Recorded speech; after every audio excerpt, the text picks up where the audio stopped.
4th century Rome and has been repeated ever since, including by our first commander-in-chief, George Washington, the first leader of the War Department. It captures a simple yet profound truth. To ensure peace, we must prepare for war. From this moment forward, the only mission of the newly restored Department of War is this: warfighting, preparing for war and preparing to win, unrelenting and uncompromising in that pursuit. Not because we want war, no one here wants war, but it's because we love peace. We love peace for our fellow citizens. They deserve peace, and they rightfully expect us to deliver it. Our number one job, of course, is to be strong so that we can. The president talks about it all the time. It's called peace through strength. And as history teaches us, the only people who actually deserve peace are those who are willing to wage war to defend it. That's why pacifism is so naive and dangerous. It ignores human nature and it ignores human history. Either you protect your people and your sovereignty, or you will be subservient to something or someone. It's a truth as old as time. And since waging war is so costly in blood and treasure, we owe our republic a military that will win any war we choose, or any war that is thrust upon us. Should our enemies choose foolishly to challenge us, they will be crushed by the violence, precision, and ferocity of the War Department. In other words, to our enemies, F-A-F-O. If necessary, our troops can translate that for you. Another way to put it is peace through strength, brought to you by the warrior ethos. And we are restoring both. As President Trump has said, and he's right, we have the strongest, most powerful, most lethal, and most prepared military on the planet. That is true, full stop. Nobody can touch us. It's not even close. This is true largely because of the historic investments that he made in his first term, and we will continue in this term. But it's also true because of the leaders in this room and the incredible troops that you all lead. But the world, and as the chairman mentioned, our enemies get a vote. You feel it, I feel it. This is a moment of urgency, mounting urgency. Enemies gather, threats grow. There is no time for games. We must be prepared. If we're going to prevent and avoid war, we must prepare now. We are the strength part of peace through strength. And either we're ready to win or we are not. You see, this urgent moment, of course, requires more troops, more munitions, more drones, more Patriots, more submarines, more B-21 bombers. It requires more innovation, more AI in everything and ahead of the curve, more cyber effects, more counter-UAS, more space, more speed. America is the strongest, but we need to get stronger and quickly. The time is now, and the cause is urgent. The moment requires restoring and refocusing our defense industrial base, our shipbuilding industry, and onshoring all critical components. It requires, as President Trump has done, getting our allies and partners to step up and share the burden. America cannot do everything. The free world requires allies with real hard power, real military leadership, and real military capabilities. The War Department is tackling and prioritizing all of these things. And I'll be giving a speech next month that'll showcase the speed, innovation, and generational acquisition reforms we are undertaking urgently. Likewise, the nature of the threats we face in our hemisphere and in deterring China is another speech for another day, coming soon. This speech today, as I drink my coffee, this speech today is about people. And it's about culture. The topic today is about the nature of ourselves. Because no plan, no program, no reform, no formation will ultimately succeed unless we have the right people and the right culture at the War Department. If I've learned one core lesson in my 8 months in this job, it's that personnel is policy. Personnel is policy. The best way to take care of troops is to give them good leaders committed to the warfighting culture of the department. Not perfect leaders, good leaders. Competent, qualified, professional, agile, aggressive, innovative, risk-taking, apolitical, faithful to their oath and to the Constitution. Eugene Sledge, in his World War II memoir, wrote, quote, "War is brutish, inglorious, and a terrible waste. Combat leaves an indelible mark on those who are forced to endure it. The only redeeming factors are my comrades' incredible bravery and their devotion to each other."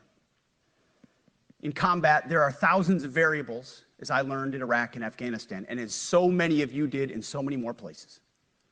Leaders can only control about 3 of them. You control how well you're trained, mostly how well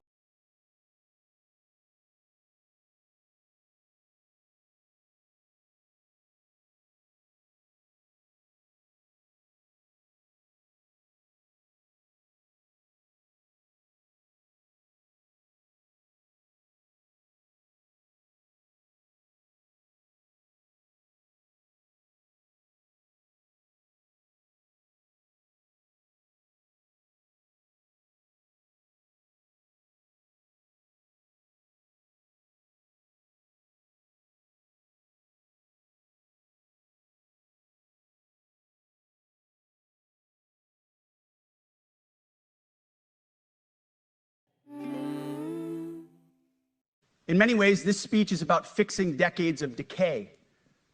Some of it obvious, some of it hidden. Or as the chairman has put it, we are clearing out the debris, removing the distractions, clearing the way for leaders to be leaders. You might say we're ending the war on warriors. I heard someone wrote a book about that. For too long, we've promoted too many uniformed leaders for the wrong reasons, based on their race, based on gender quotas, based on historic so-called firsts. We've pretended that combat arms and non-combat arms are the same thing.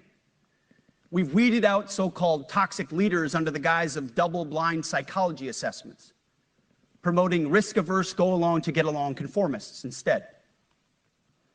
You name it, the department did it. Foolish and reckless political leaders set the wrong compass heading, and we lost our way. We became the woke department, but not anymore.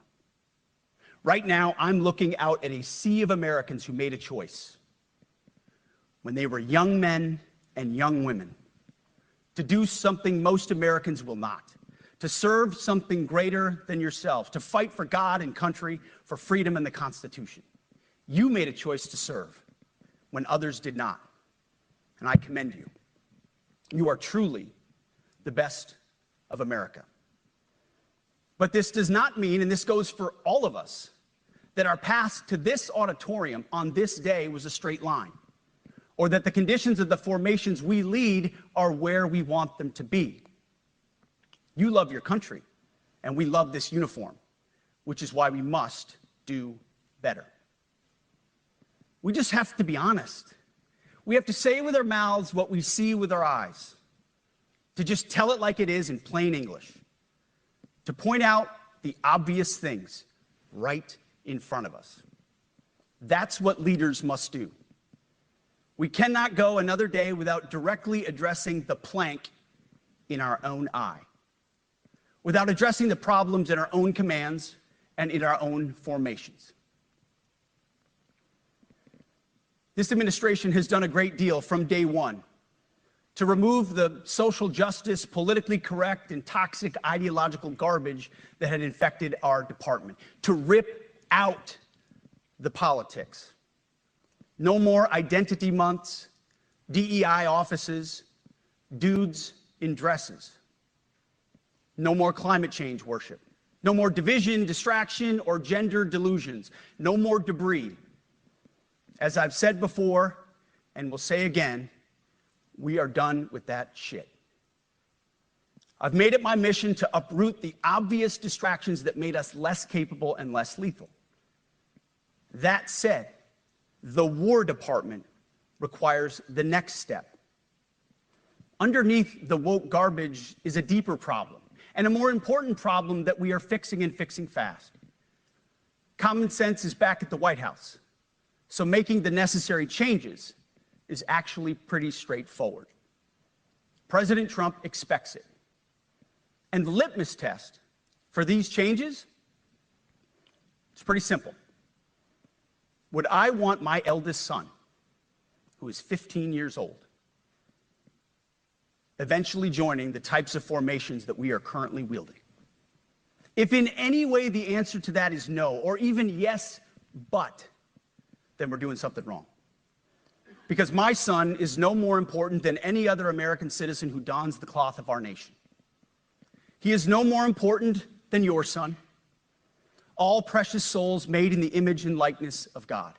Every parent deserves to know that their son or their daughter that joins our ranks is entering exactly the kind of unit that the Secretary of War would want his son to join. Think of it as the golden rule test. Jesus said, "Do unto others that which you would have done unto yourself." It's the ultimate simplifying test of truth. The new War Department golden rule is this: do unto your unit as you would have done unto your own child's unit. Would you want him serving with fat or unfit or undertrained troops? Or alongside people who can't meet basic standards? Or in a unit where standards were lowered so certain types of troops could make it in? In a unit where leaders were promoted for reasons other than merit, performance, and warfighting? The answer is not just no, it's hell no. This means at the War Department, first and foremost, we must restore a ruthless, dispassionate, and common sense standards. I don't want my son serving alongside troops who are out of shape, or in combat unit with females who can't meet the same combat arms, troops who are not fully proficient on their assigned weapons, platform, or task, or under a leader who was the first, but not the best. Standards must be uniform, gender neutral, and high. If not, they're not standards. They're just suggestions. Suggestions that get our sons and daughters killed. When it comes to combat arms units, and there are many different stripes across our joint force, the era of politically correct, overly sensitive, don't hurt anyone's feelings leadership ends right now. At every level, either you can meet the standard, either you can do the job, either you are disciplined, fit, and trained, or you are out. And that's why today, at my direction, and this is the first of 10 Department of War directives that are arriving at your commands as we speak and in your inbox. Today, at my direction, each service will ensure that every requirement for every combat MOS, for every designated combat arms position, returns to the highest male standard only. Because this job is life or death. Standards must be met. And not just met, at every level, we should seek to exceed the standard, to push the envelope, to compete. It's common sense and core to who we are and what we do. It should be in our DNA. Today, at my direction, we are also adding a combat field test for combat arms units that must be executable in any environment at any time and with combat equipment. These tests, they'll look familiar. They'll resemble the Army Expert Physical Fitness Assessment or the Marine Corps Combat Fitness Test. I'm also directing that warfighters in combat jobs execute their service fitness test at a gender-neutral, age-normed male standard scored above 70%. It all starts with physical fitness and appearance. If the Secretary of War can do regular, hard PT, so can every member of our joint force. Frankly, it's tiring to look out at combat formations, or really any formation, and see fat troops. Likewise, it's completely unacceptable to see fat generals and admirals in the halls of the Pentagon and leading commands around the country and the world. It's a bad look. It is bad, and it's not who we are. So whether you're an airborne ranger or a chairborne ranger, a brand new private or a 4-star general, you need to meet the height and weight standards and pass your PT test. And as the chairman said, yes, there is no PT test. But today, at my direction, every member of the joint force at every rank is required to take a PT test twice a year, as well as meet height and weight requirements twice a year, every year of service. Also today, at my direction, every warrior across our joint force is required to do PT every duty day.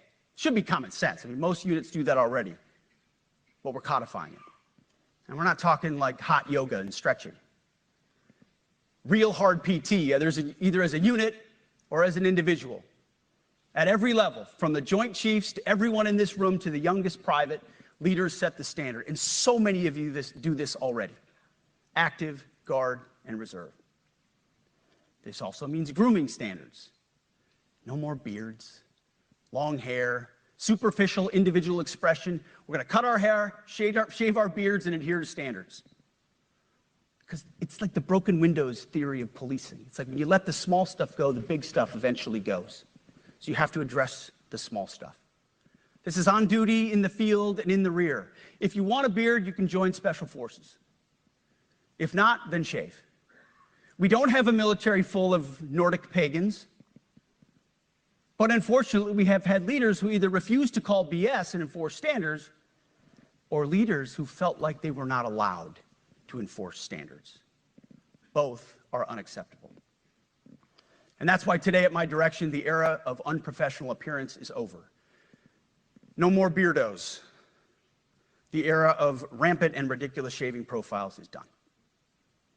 Simply put, if you do not meet the male-level physical standards for combat positions, cannot pass a PT test, or don't want to shave and look professional, it's time for a new position or a new profession.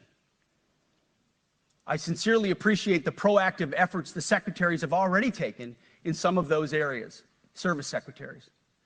And these directives are intended to simply accelerate those efforts. On the topic of standards, allow me a few words to talk about toxic leaders. Upholding and demanding high standards is not toxic. Enforcing high standards, not toxic leadership. Leading warfighters toward the goals of high, gender-neutral, and uncompromising standards in order to forge a cohesive, formidable, and lethal Department of War is not toxic. It is our duty, consistent with our constitutional oath. Real toxic leadership is endangering subordinates with low standards. Real toxic leadership is promoting people based on immutable characteristics or quotas instead of based on merit. Real toxic leadership is promoting destructive ideologies that are an anathema to the Constitution and the laws of nature and nature's God, as Thomas Jefferson wrote in the Declaration of Independence. The definition of toxic has been turned upside down, and we're correcting that. That's why today, at my direction, we're undertaking a full review of the department's definitions of so-called toxic leadership, bullying, and hazing, to empower leaders to enforce standards without fear of retribution or second guessing. Of course, you can't do like nasty bullying and hazing. We're talking about words like bullying and hazing and toxic. They've been weaponized and bastardized inside our formations, undercutting commanders and NCOs. No more. Setting, achieving, and maintaining high standards is what you all do. And if that makes me toxic, then so be it. Second, today at our direction, we're ensuring that every service, every unit, every schoolhouse, and every form of professional military education conduct an immediate review of their standards. Now, we've done this in many places already, but today it goes across the entire Department of War. Any place where tried and true physical standards were altered, especially since 2015 when combat arms standards were changed to ensure females could qualify, must be returned to their original standard. Other standards have been manipulated to hit racial quotas as well, which is just as unacceptable. This too must end. Merit only. The president talks about it all the time, merit-based. Here are two basic frameworks I urge you to pursue in this process. Standards I call, my staff's heard all about them, the 1990 test and the E6 test. The 1990s test is simple. What were the military standards in 1990? And if they have changed, tell me why. Was it a necessary change based on the evolving landscape of combat? Or was the change due to a softening, weakening, or gender-based pursuit of other priorities? 1990s seems to be as good a place to start as any. And the E6 test. Ask yourself, does what you're doing make the leadership, accountability, and lethality efforts of an E6, or frankly an O3, does it make it easier or more complicated? Does the change empower staff sergeants, petty officers, and tech sergeants to get back to basics? The answer should be a resounding yes. The E6 test, or O3 test, clarifies a lot, and it clarifies quickly. Because war does not care if you're a man or a woman. Neither does the enemy. Nor does the weight of your rucksack, the size of an artillery round, or the body weight of a casualty on the battlefield who must be carried. This, and I want to be very clear about this is not about preventing women from serving. We very much value the impact of female troops. Our female officers and NCOs are the absolute best in the world. But when it comes to any job that requires physical power to perform in combat, those physical standards must be high and gender neutral. If women can make it, excellent. If not, it is what it is. If that means no women qualify for some combat jobs, so be it. That is not the intent, but it could be the result, so be it. It will also mean that weak men won't qualify because we're not playing games. This is combat. This is life or death. As we all know, this is you versus an enemy hell-bent on killing you. To be an effective, lethal fighting force, you must trust that the warrior alongside you in battle is capable, truly physically capable of doing what is necessary under fire. You know this is the only standard you would want for your kids and for your grandkids. Apply the War Department Golden Rule, the 1990 test, and the E6 test, and it's really hard to go wrong. Third, we are attacking and ending the walking on eggshells and zero-defect command culture. A risk-averse culture means officers execute not to lose instead of to win. A risk-averse culture means NCOs are not empowered to enforce standards. Commanders and NCOs don't take necessary risks or make tough adjustments for fear of rocking the boat or making mistakes. A blemish-free record is what peacetime leaders covet the most, which is the worst of all incentives. We, as senior leaders, need to end the poisonous culture of risk aversion and empower our NCOs at all levels to enforce standards. Truth be told, for the most part, we don't need new standards. We just need to reestablish a culture where enforcing standards is possible. And that's why today at my direction,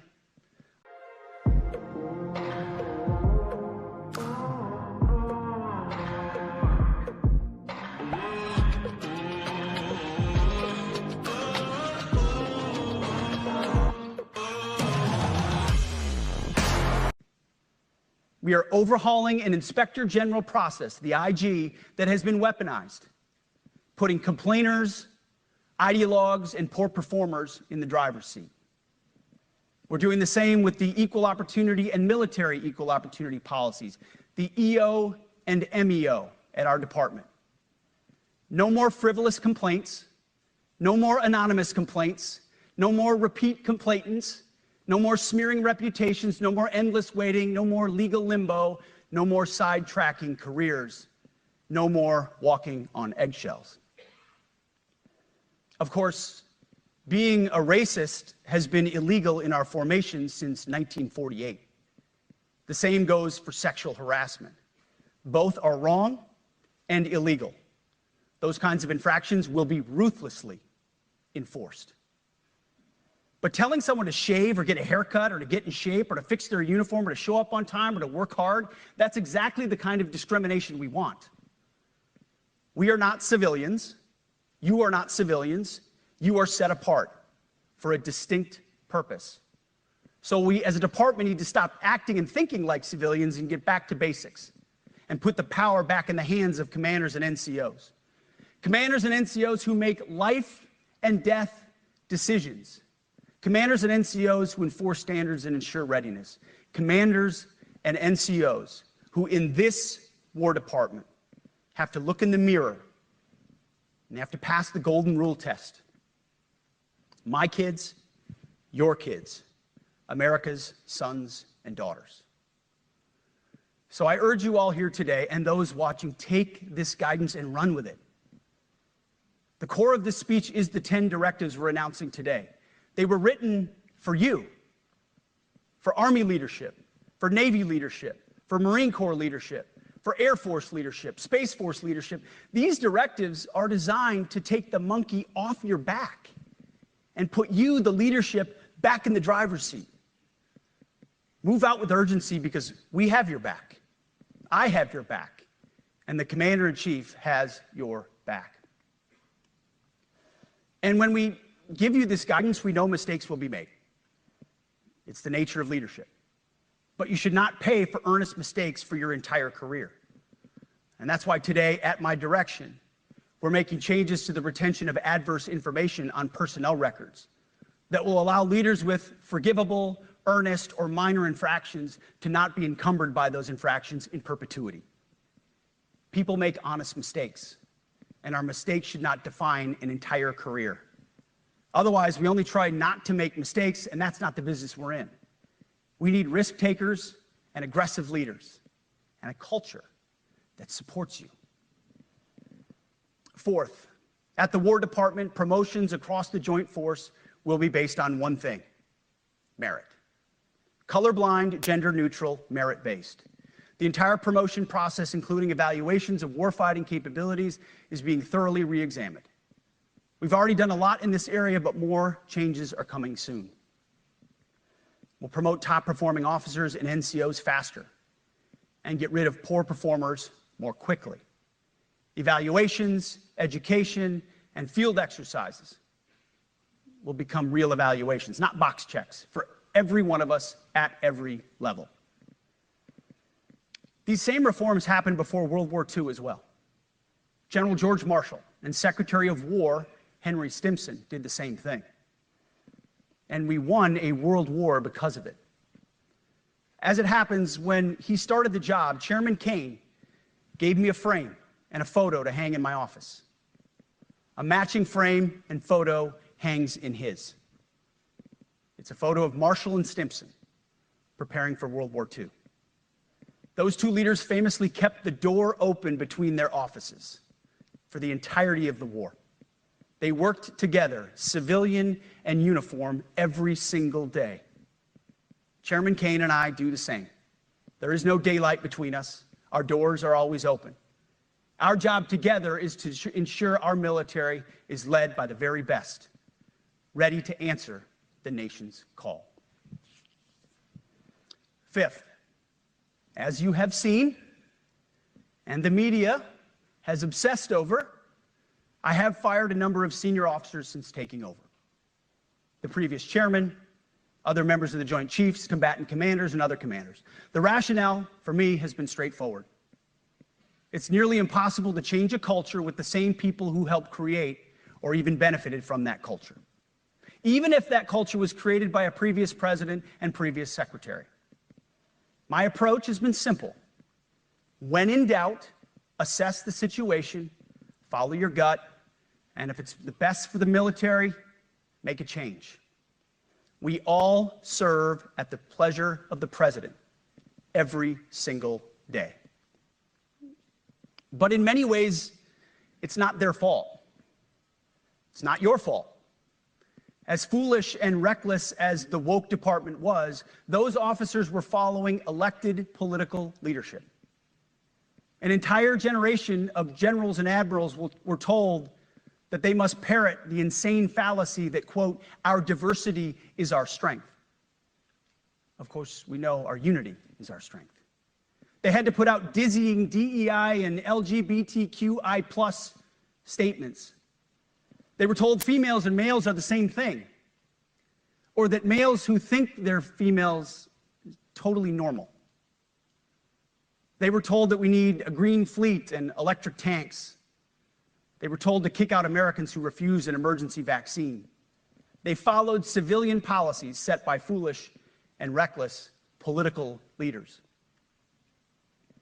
Our job, my job, has been to determine which leaders simply did what they must to answer the prerogatives of civilian leadership, and which leaders are truly invested in the woke department, and therefore incapable of embracing the War Department and executing new lawful orders. That's it. It's that simple. So for the past 8 months, we've gotten a good look under the hood of our officer corps. We've done our best to thoroughly assess the human terrain. We've had to make trade-offs and some difficult decisions. It's more of an art than a science.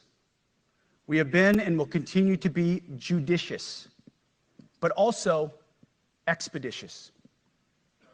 The new compass heading is clear. Out with the Shirellis, the Mackenzies, and the Millies, and in with the Stockdales, the Schwarzkopfs, and the Pattons. More leadership changes will be made, of that I'm certain. Not because we want to, but because we must. Once again, this is life and death. The sooner we have the right people, the sooner we can advance the right policies. Personnel is policy. But I look out at this group, and I see great Americans. Leaders who have given decades to our great republic, at great sacrifice to yourselves and to your families. But if the words I'm speaking today are making your heart sink, then you should do the honorable thing and resign. We would thank you for your service. But I suspect, I know, the overwhelming majority of you feel the opposite. These words make your hearts full. You love the War Department because you love what you do, the profession of arms. You are hereby liberated to be an apolitical, hard-charging, no-nonsense, constitutional leader that you joined the military to be. We need you locked in on the M, not the D, the E, or the I, not the DEI or the DIE of dime. By that I mean the M, military, of the instruments of national power. We have entire departments across the government dedicated to diplomatic, informational, and economic lines of effort. We do the M. Nobody else does. And our GOFOs need to master it in every domain and every scenario. No more distractions, no more political ideologies, no more debris. Now, of course, we're going to disagree at times. We would not be Americans if we didn't. Being a leader in a large organization like ours means having frank conversations and differences of opinion. You will win some arguments, and you will lose some arguments. But when civilian leaders issue lawful orders, we execute. We are professionals in the profession of arms. Our entire constitutional system is predicated upon this understanding. Now, it seems like a small thing, but it's not. This includes as well the behavior of our troops online. To that end, I want to thank and recognize the services for their new proactive social media policies. Use them. Anonymous, online, or keyboard complaining is not worthy of a warrior. It's cowardice masquerading as conscience. Anonymous, unit-level social media pages that trash commanders, demoralize troops, and undermine unit cohesion must not be tolerated. Again, O3s, E6s. Sixth, we must train and we must maintain. Any moment that we are not training on our mission or maintaining our equipment is a moment we are less prepared for preventing or winning the next war. That is why today, at my direction, we are drastically reducing the ridiculous amount of mandatory training that individuals and units must execute. We've already ended the most egregious. Now we're giving you back real time. Less PowerPoint briefings and fewer online courses, more time in the motor pool, and more time on the range. Our job is to make sure you have the money, equipment, weapons, and parts to train and maintain, and then you take it from there. You all know this because it's common sense. The tougher and the higher the standards in our units, the higher the retention rates in those units. Warriors want to be challenged. Troops want to be tested. When you don't train and you don't maintain, you demoralize. And that's when our best people decide to take their talents to the civilian world. The leaders who created the woke department have already driven out too many hard chargers. We reverse that trend right now. There is no world in which high-intensity war exists without pain, agony, and human tragedy. We are in a dangerous line of work. You are in a dangerous line of work. We may lose good people. But let no warrior cry out from the grave, "If only I had been properly trained." We will not lose warfighters because we fail to train or equip them or resource them. Shame on us if we do. Train like your warriors' lives depend on it, because they do. To that point, basic training is being restored to what it should be: scary, tough, and disciplined. We're empowering drill sergeants to instill healthy fear in new recruits, ensuring that future warfighters are forged. Yes, they can shark attack, they can toss bunks, they can swear, and yes, they can put their hands on recruits. This does not mean they can be reckless or violate the law, but they can use tried and true methods to motivate new recruits, to make them the warriors they need to be. Back to basics at basic as well. Of course, and you know this, basic training is not where mission readiness should end. The nature of the evolving threat environment demands that everyone, in every job, must be ready to join the fight if needed. A core credo of the Marine Corps is every Marine a rifleman. It means that everyone, regardless of MOS, is proficient enough to engage an enemy threat at sea, in the air, or in a so-called rear area. We need to ensure that every member of our uniformed military maintains baseline proficiency in basic combat skills, especially because the next war, like the last, will likely not have a rear area. Finally, as President Trump rightly pointed out when he changed the department name, the United States has not won a major theater war since the name was changed to the Department of Defense in 1947. One conflict stands out in stark contrast: the Gulf War. Why? Well, there's a number of reasons, but it was a limited mission with overwhelming force and a clear end state. But why did we execute and win the Gulf War the way we did in 1991? There's two overwhelming reasons. One was President Ronald Reagan's military buildup gave an overwhelming advantage. And two, military and Pentagon leadership had previous formative battlefield experiences. The men who led this department during the Gulf War were mostly combat veterans of the Vietnam War. They said never again to mission creep or nebulous end states. The same holds true today. Our civilian and military leadership is chock full of veterans from Iraq and Afghanistan who say never again to nation building and nebulous end states. This clear-eyed view, all the way in the White House, combined with President Trump's military buildup, postures us for future victories if, and we will, and when we embrace the War Department. And we must. We are preparing every day. We have to be prepared for war, not for defense. We're training warriors, not defenders. We fight wars to win, not to defend. Defense is something you do all the time. It's inherently reactionary and can lead to overuse, overreach, and mission creep. War is something you do sparingly, on our own terms, and with clear aims. We fight to win. We unleash overwhelming and punishing violence on the enemy.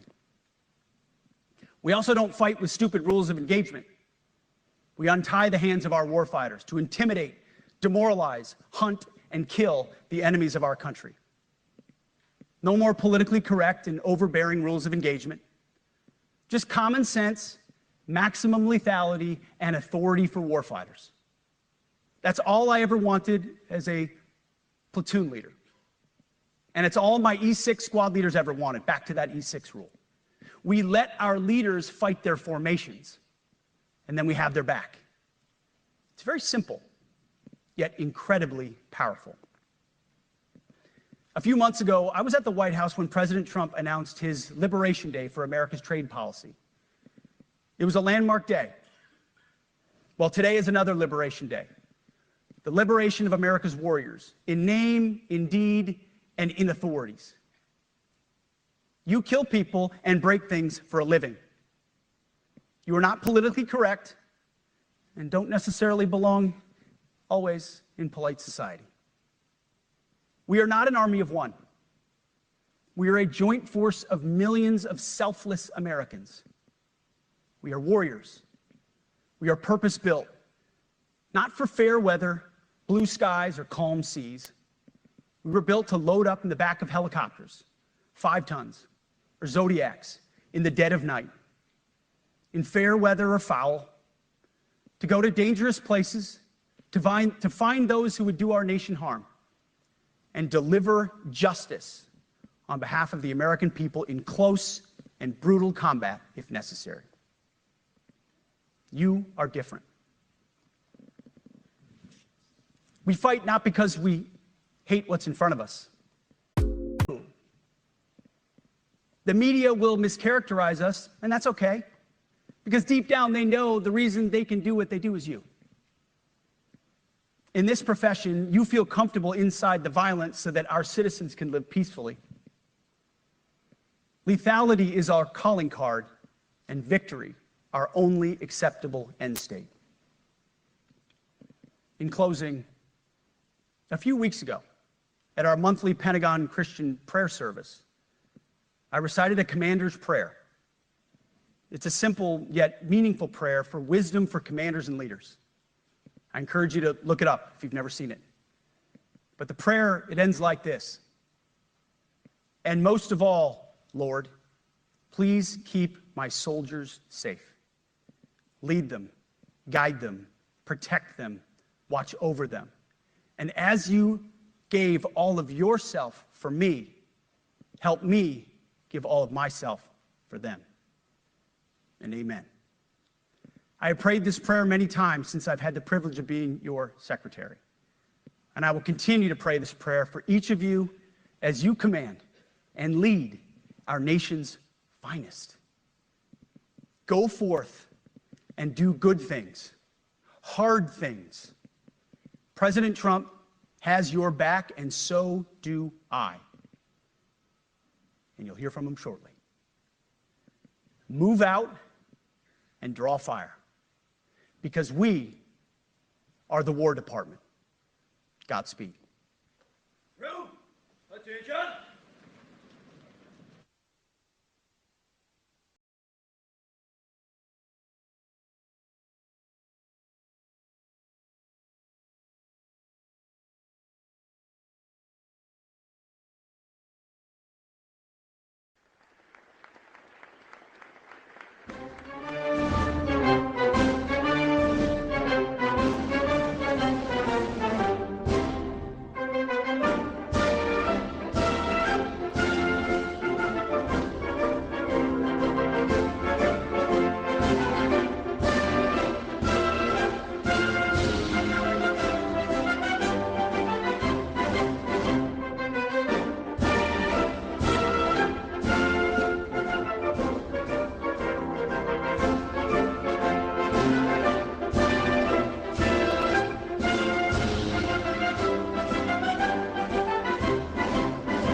India's biggest festive offer आ गया है सिर्फ electronics smart में।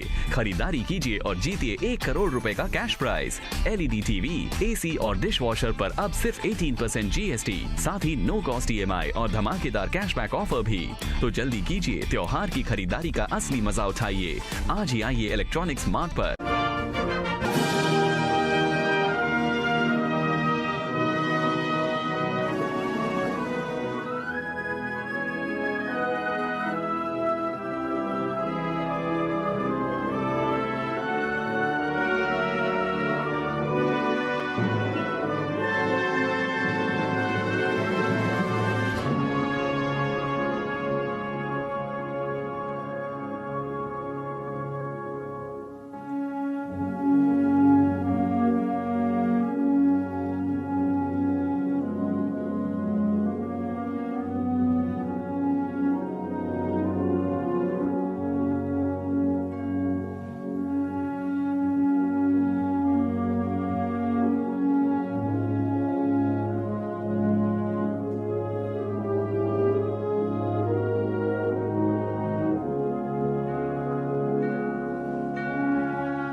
Ladies and gentlemen, the Secretary of War.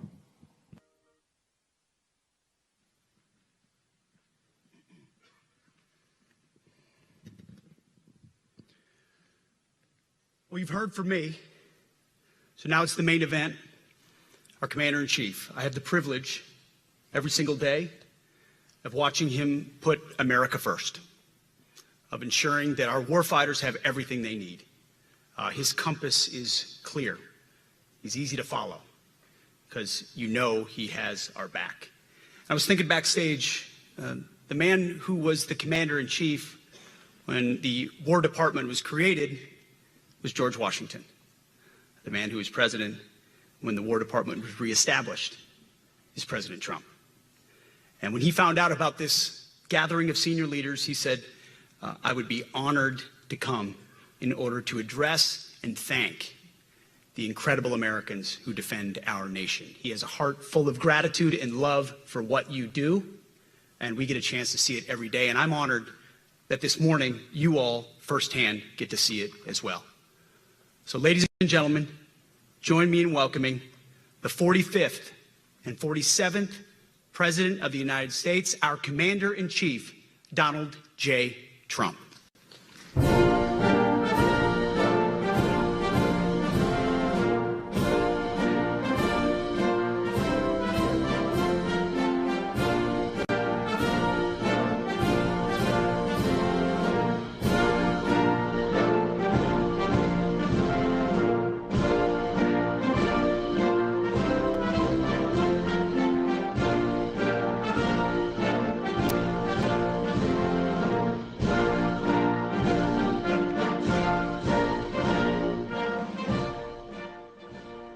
Thank you very much, Pete. Great job you're doing, too. Fantastic job. I've never walked into a room so silent before. This is very... Oh, don't laugh. Don't laugh. You're not allowed to do that. You know what? Just have a good time. And if you want to applaud, you applaud. And if you want to do anything you want, you can do anything you want. And if you don't like what I'm saying, you can leave the room. Of course, there goes your rank. There goes your future. But you just feel nice and loose, okay? Because we're all on the same team. And I was told that, sir, you won't hear a murmur in the room. I said, we got to loosen these guys up a little bit. So you just have a good time. But I want to thank Secretary Hegseth and General Kane, General Raisin Kane for a reason, they call him that. When I heard his name, I said, you're the guy I'm looking for.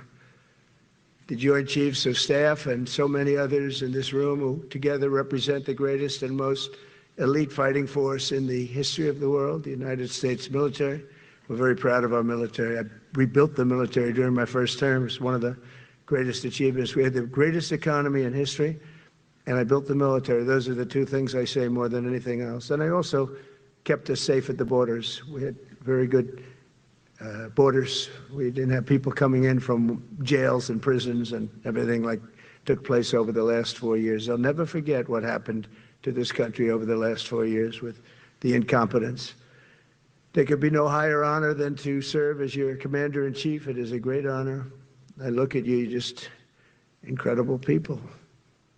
Central casting, I might add. To each and every one of you, I thank you for your unwavering devotion to the armed forces and to the country that we've all sworn a sacred oath to defend. We all have that oath, every one of us. I'm thrilled to be here this morning to address the senior leadership of what is once again known around the world as the Department of War. I know Pete spoke about it. He gave a great speech, I thought. Great speech. I don't want him to get so good. I hate that. You know? No, I hate it. I almost fired him. I said, you can't, I don't want to go on after that. No, he gave a great speech, but he talked about Department of War. We were sitting there. I said, didn't it used to be called the Department of War? And he goes, yes, sir. They changed it like in the early 50s. So we won the First World War. We won the Second World War. We won everything in between and everything before that. We only won. And then we went, in a way, woke. That was probably the first sign of wokeness. And we changed it to defense instead of war. And I said, what do you think? How do you think if we changed it back? Would that be a nice idea? And Pete loved it immediately. Some people thought about it. You know, they gave it a little thought. But in the end, we did it. And I have to be honest, it's so popular. I thought it would be met with fury on the left, but they're sort of giving up, I must be honest with you.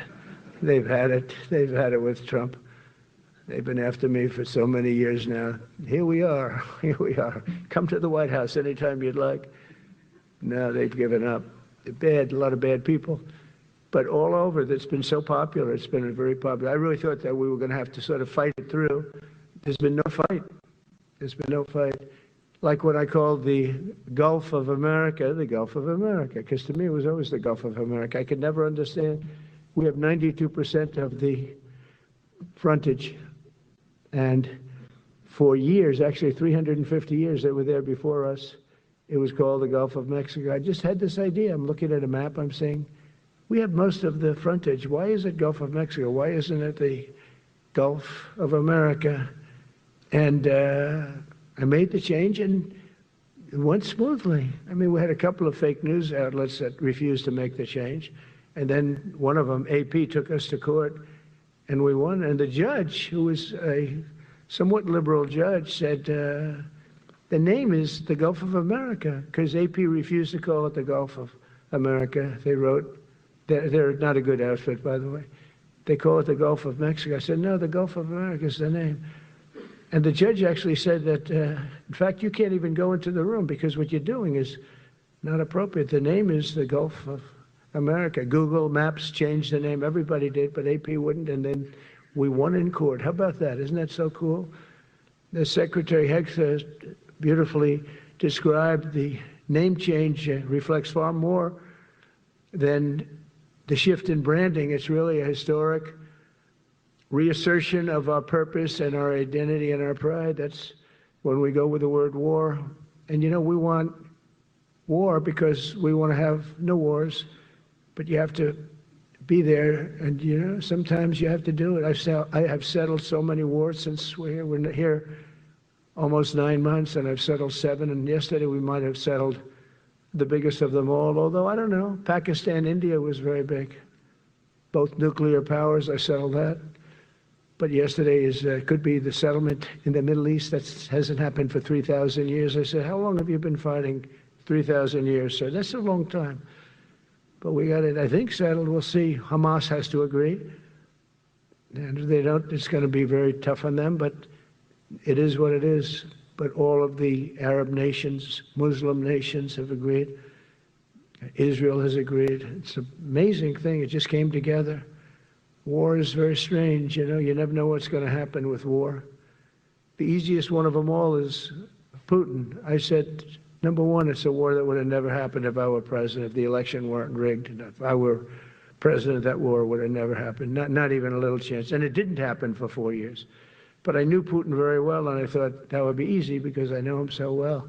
Well, that one turned out to be the hardest of them all. We had some that were not settlable, and they all got settled. So if this works out that we did yesterday with the Middle East, then that's more than a war. That's lots of wars. That's all combined. That's a lot of wars. Many of you were over there in many different capacities in many different countries. That's a big part of the earth. But if that works out, it would be 8+. I'm going to give myself 2 or 3 for that one. And then we just have the one to settle, and we have to settle it up with President Putin. And Zelensky, got to get them together and get it done. But the only way we can do that is through strength. I mean, if we were weak, they wouldn't even take my phone call, but we have extreme strength. We had the horror show in Afghanistan, which is really the reason I think that Putin went in. He saw that horror show by Biden and his team of incompetent people. And that showed, I think it gave him a path in. I wasn't there any longer. I watched that, and it was so horrible. I think it was the most embarrassing day in the history of our country. And now we're back. And that's it. We're not going to have any of that crap happen, I can tell you. That was terrible, so terrible. Together we're reawakening the warrior spirit, and this is a spirit that won and built this nation, and from the cavalry that tamed the Great Plains to the ferocious, unyielding power of Patton, Bradley, and the great General Douglas MacArthur. These are all great men in this effort. We're a team, and so my message to you is very simple. I am with you, I support you, and as president, I have your backs 100%. You'll never see me even waver a little bit. It's the way it is.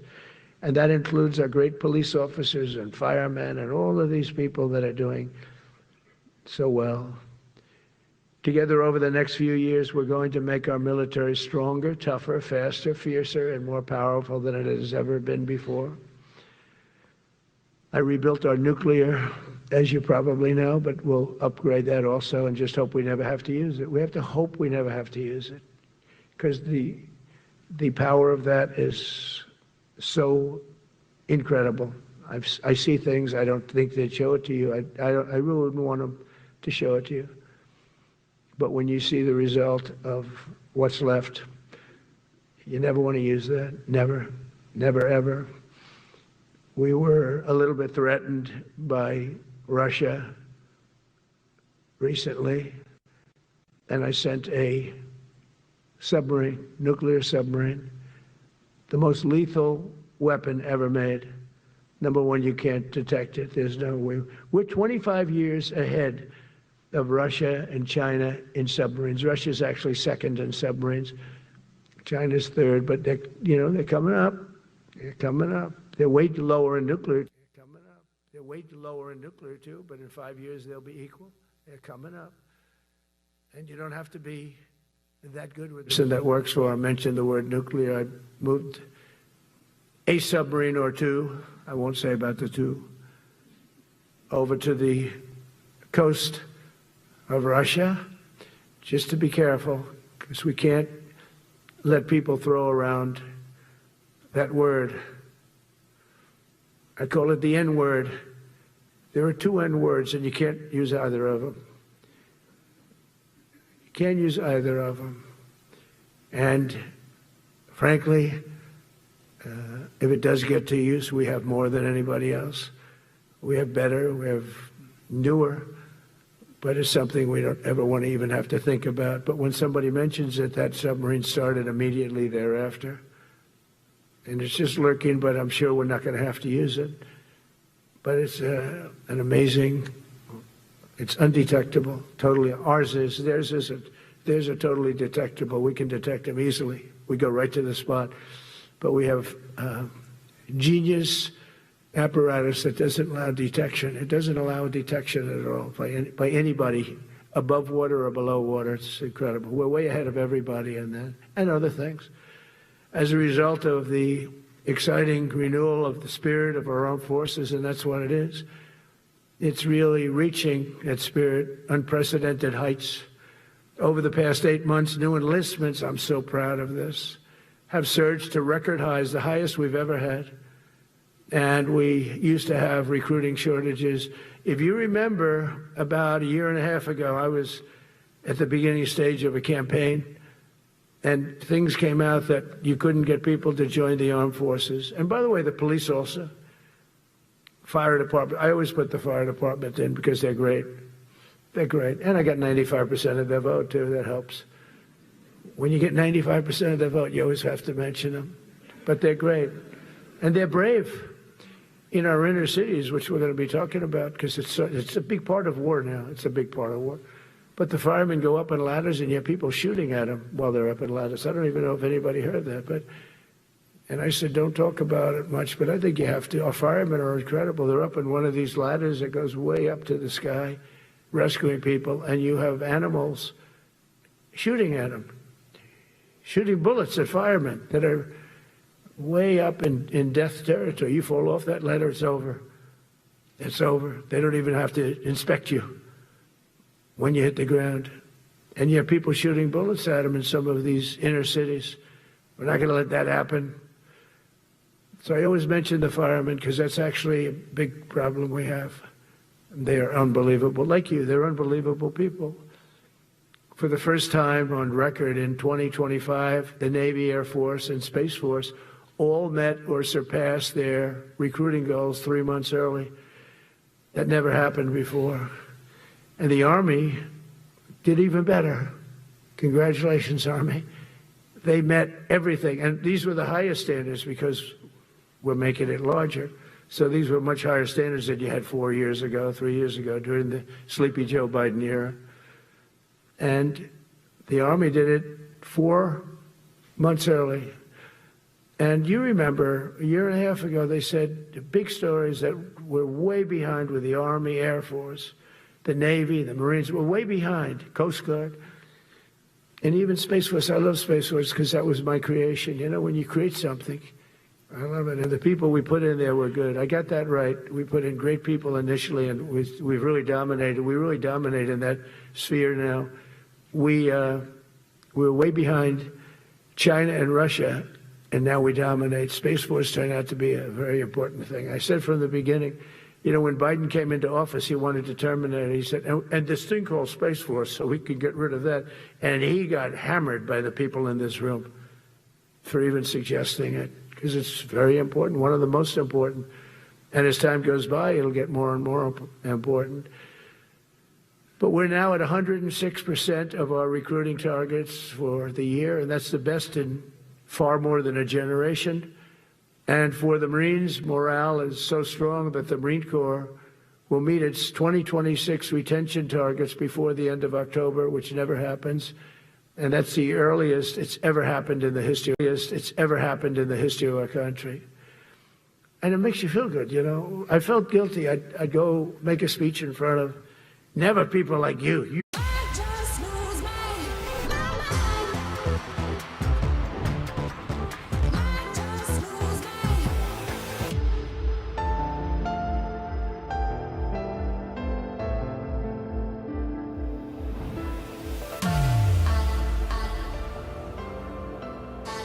When the shine of love keeps you together, the moment is gold.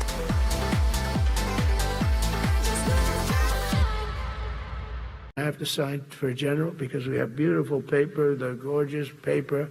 I said throw a little more gold on it. They deserve it. I want the A paper, not the D paper.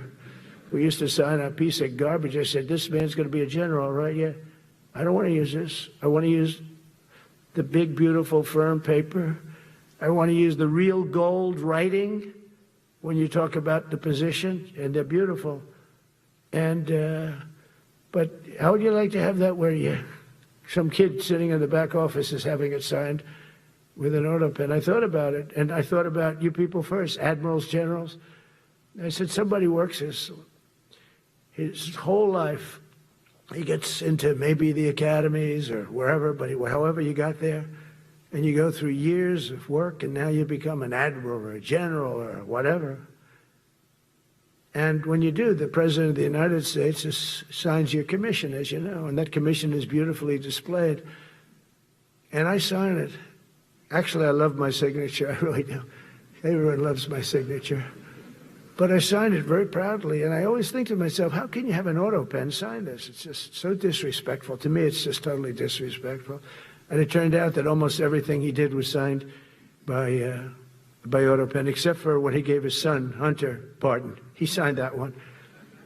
And that's actually the worst signature I've ever seen. That was the bad. The auto pen looks much better. But as leaders, our commitment to every patriot who put on the uniform is to ensure that American military remains the most lethal and dominant on the planet, not merely for a few years, but for the decades, be so strong that no nation will dare challenge us, so powerful that no enemy will dare threaten us, and so capable that no adversary can even think about beating us. And we've had it recently. I had India and Pakistan were going at it, and I called them both. And in this case, I used trade. I'm not going to trade with you. You start two nuclear nations, big nuclear. And no, you cannot do that. I said, yes, I can. You go into this freaking war that I'm hearing about. You know, actually, they just shot down 7 planes. 7 planes, it was starting. There was a lot of bad blood. And I said, you do this, there's not going to be any trade. And I stopped the war. It was raging for 4 days, but that was just the beginning. And we stopped it. It was a great thing. And the Prime Minister of Pakistan was here, along with the field marshal, who's a very important guy in Pakistan, and he was here 3 days ago. And I didn't even realize it as beautiful as he said it, but he said that to a group of people that were with us, 2 generals, but a group, he said, this man saved millions of lives because he saved the war from going on, and that war was going to get very bad, very, very bad. President Trump saved millions and millions of lives. That was a bad war. And I was very honored. I loved the way he said it. Susie Wiles was there. She said that was the most beautiful thing. But we saved a lot of them. Saved a lot of them. Even in Africa, we saved the Congo with Rwanda. They've been fighting for 31 years, 10 million people dead. I got that one done. And very proud of it. So if this works out, we'll have 8 in 8 months. That's pretty good. Nobody's ever done that. Will you get the Nobel Prize? Absolutely not. They'll give it to some guy that didn't do a damn thing. They'll give it to a guy that wrote a book about the mind of Donald Trump and what it took to solve the wars. And he'll get the Nobel Prize will go to a writer. No, but well, let's see what happens. But it's be a big insult to our country. I will tell you that. I don't want it. I want the country to get it. It should get it because there's never been anything like it. Think of it. So if this happens, I think it will. I don't say that lightly because I know more about deals than anybody. This is what my whole life was based on. And they can change, and this can certainly change. But we have just about everybody. We have one signature that we need, and that signature will pay in hell if they don't sign. I hope they sign for their own good and we create something really great. But to have done 8 of them is just like such an honor. And then we have Putin and Zelensky, the easiest one of them all. I said, that one I'll get done. I thought that was going to be first. The others are much harder, some of them. Azerbaijan this was going on for 36 years. They said, it's not solvable, so don't do it. I said, I will do it. I will do it. And I got on the phone with the 2 countries. They were great. They were great. I knew immediately. I knew as soon as I started talking to them, we're going to solve that war. And we did. Now they're so happy. Now they're friends. One said he's been president for 32 years, 22 years. He said, for 22 years, I did nothing but kill his people. They were in the room together at the Oval Office. And they started off spread like this. I have the beautiful Resolute desk. And one was here, and one was here. You couldn't get further away. That's the furthest I've ever seen 2 people in front of me. And as the hour went by, they got closer, closer, closer. And at the end of the hour, we had it done. And they hugged and hugged and hugged. And I said, that's so nice, and you're going to remain friends. And I spoke to them, one of them the other day. He said, no, he's now my friend. But for 22 years, he's been the head of Azerbaijan for 22 years. And the other guy, great guy too, 7. And that war, that was a war that was not solvable. He said for 7 years. The other one said for 22 years. All I did was kill his people. That's all I've done. I said, well, we're going to put a stop to that. So we solved that. So it's a great thing. It's a great feeling. You're saving Kosovo and Serbia. You're saving so many lives doing this if you can do it. But our people deserve nothing less than the very best, and we're never going to let them down. And if we can solve wars instead of you having to fight wars, wouldn't that be wonderful, right? Wouldn't that be wonderful? That's why one of the first executive orders I signed upon taking office was to restore the principle of merit. That's the most important word. Other than the word tariff. I love tariffs. Most beautiful word. But I'm not allowed to say that anymore. I said tariff is my favorite word. I love the word tariff. We're becoming rich as hell. We have a big case in front of the Supreme Court, but I can't imagine. Because this is what other nations have done to us. And we have, great legal grounds and all, but you still have a case. It would be very bad if something happened. But I said, my favorite word in the English dictionary is the word tariff. And people thought that was strange. And the fake news came over and they really hit me hard on it. They said, what about love? What about religion? What about God? What about wife, family? I got killed when I said tariff is my favorite word. So I changed it. It's now my 5th favorite word. And I'm okay with that. I'm okay with that. But they hit me hard. But it is. I mean, when you look at, we've taken in trillions of dollars. We're rich again. And there'll never be, when we finish this out, there'll never be any wealth like what we have. Other countries were taking advantage of us for years and years. You know that better than anybody. And now we're treating them fairly. But the money coming in is, we've never seen anything like it. The other day they had $31 billion that they found, $31 billion. So we found $31 billion and we're not sure from where it came. A gentleman came in, a financial guy. I said, well, what does that mean? He said, we don't know where it came. I said, check the tariff shelf. No, sir, the tariffs haven't started in that sector yet. I said, yes, they have. They started 7 weeks ago. Check it. Comes back 20 minutes later. Sir, you're right. It came from tariffs. $31 billion. That's enough to buy a lot of battleships, Admiral, to use an old term. I think we should maybe start thinking about battleships, by the way. You know, we have a Secretary of the Navy. He came to me because I look at the Iowa out in California, and I look at different ships and the old pictures. I used to watch Victory at Sea. I love Victory at Sea. Look at these admirals. It's got to be your all-time in black and white. And I look at those ships. They came with the destroyers alongside of them, and man, nothing was going to stop. They were 20 deep, and they were in a straight line, and there was nothing going to stop them. And we actually talk about, you know, those ships. Some people would say, no, that's old technology. I don't know. I don't think it's old technology when you look at those guns. But it's something we're actually considering, the concept of battleship.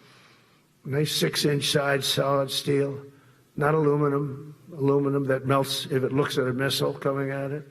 Starts melting as the missile's about 2 miles away. Now, those ships, they don't make them that way anymore. But you look at it, and your secretary likes it, and I'm sort of open to it. And bullets are a lot less expensive than missiles. A lot of reasons. I should take a vote, but I'm afraid to take that vote because I may get voted out on that one. But I tell you, it's something we're seriously considering. There were powers. There were big powers. They were just about as mean and scary as you could be. And so we're looking at that. One of the biggest cases that we won was the decision of the United States Supreme Court to allow us to proceed on the word merit. So those two words are right up there. So this is, I would say, the opposite, if you ask for a definition, the opposite of political correctness. We went through political correct, where you had to have people that were totally unfit to be doing what you're doing for many reasons. I won't get into them. But for many reasons, they were unfit. Now, it's all based on merit. That was such an unbelievable decision. I didn't expect we were going to win that one. We went in. We said we need it. We went in for colleges, you know, where kids with a C average are getting into the best colleges, and the kids with A averages won't get in. And kids with the highest boards and the highest marks or the best marks couldn't get into the best schools. And people that had not good boards and not very good marks. Wedding planning brings countless questions until you find a place that has it all. From poultries of Punjab, filigree of Bengal, or temple jewelry from South, I found my wedding jewelry, the one that felt truly mine.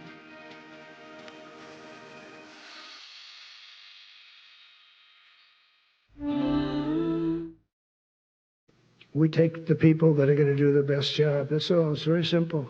And that's the way our country was built. We were built on merit. We got away from it for a long time. And everyone understands it. And it was done. It was approved. I give great credit to the Supreme Court because I thought they had tremendous courage. I didn't think they'd do that. That was tremendous. I give them maybe for that decision almost more than anything, because it's a hard decision to make. It's really hard. The apparatus of our country was not set up for merit. It was set up for political correctness. And you can never be great if you're going to do that. And we're going to be greater than we ever were before. We're bringing back a focus on fitness, ability, character, and strength. And that's because the purposes of American military is not to protect anyone's feelings. It's to protect our republic. And it's the republic that we dearly love. It's to protect our country. We will not be politically correct when it comes to defending American freedom. And we will be a fighting and winning machine. We want to fight. We want to win. And we want to fight as little as possible. You have to count on people like me to keep you out of wars, because we don't want to go into wars. Many of the wars that I just told you about, we could have entered those wars and settled them in a different way, lose a lot of our troops. And we could have settled them, I guess, differently. Maybe not, actually. Actually, you might not have been able to settle them. We just would have been in the middle of a lot of firepower. But when we do need it, you're going to be so ready. And you know it. But very importantly, with that goal in mind, I've committed to spending over $1 trillion on our military in 2026, and that's the most in the history of our country. $1 trillion, that's a lot of money. I hope you like that. Ma'ams and sirs, I hope you like it. That's a hell of a lot of money. We have the best of everything. Every branch is seeing major investments, and as I announced in the Oval Office in March, we are rapidly moving forward with the first ever 6th generation fighter jet. I didn't name it. I did not name it. Boeing came in and they said, "Sir, this is our submittal. It's the greatest fighting jet ever done." And you know, they're testing all these planes, all the companies are testing, and this one tested like through the roof. And they said, "We'd like to name it the F-47. I said, "All right, let me think about it." Then after thinking for about 2 seconds, I said, "Okay." You know what that means, 47, I'm 47. So I'm 45, 46, and 47, yeah, if you think about it. I just don't want the credit for 46. I don't want to have their open borders and people coming in from all over the world, including jails and mental institutes. I don't want that on my record, but I like having it. We're investing tens of billions of dollars in modernizing our nuclear deterrence capabilities like never before. And we've begun construction on what we call the Golden Dome missile defense shield. It'll be the most sophisticated in the world. You watched it do well until they had some problems at the end with a little bit of a lack of ammunition, defensive ammunition, but they've got that taken care of. But I tell you, it's what we're doing is so good, and we deserve it. You know, we help other countries with it. We don't have it ourselves. And Canada called me a couple of weeks ago. They want to be part of it. To which I said, "Well, why don't you just join our country? You become 51, become the 51st state, and you get it for free." So I don't know if that made a big impact, but it does make a lot of sense. It actually makes, because they're having a hard time up there in Canada now, because as you know, with tariffs, everyone's coming into our country. We have more investment than we've ever had before, $17 trillion coming in. As an example, in 4 years, Biden didn't have $1 trillion. We have $17 trillion more than that in 8 months coming in. And they're coming in from Canada, Mexico, from Europe, from all over. AI, auto plants. Everybody's coming back to the United States. Under my budget, we will be expanding the U.S. Navy by at least 19 ships next year, including submarines, destroyers, assault ships, and more. And it's going to be much more than that as we go along, because we basically don't build ships anymore. We do build submarines, but we don't build ships. Do you know, in the Second World War, they were freighters and different types, but we were doing a ship a day. And now we don't do ships. And I'm not a fan of some of the ships you do. I'm a very aesthetic person, and I don't like some of the ships you're doing aesthetically. They say, "Oh, it's stealth." I said, "That's not stealth. An ugly ship is not necessary in order to say you're stealth." By the way, the B-2 bombers were incredible. That is stealth. They went into that. I was with General Kane and Pete were in we call it the war room, but we're watching them go in, and they were totally untouched. They were not seen. They were literally not seen. They dropped their bombs. They hit every single one of them, hit its target. It was total obliteration. CNN, when we came back, fake news CNN, oh, their camera just went off. You know, their camera, every time I mention it, they turn the camera off because it's never good. They said, this is a problem, but I don't blame them. You're better off keeping it off.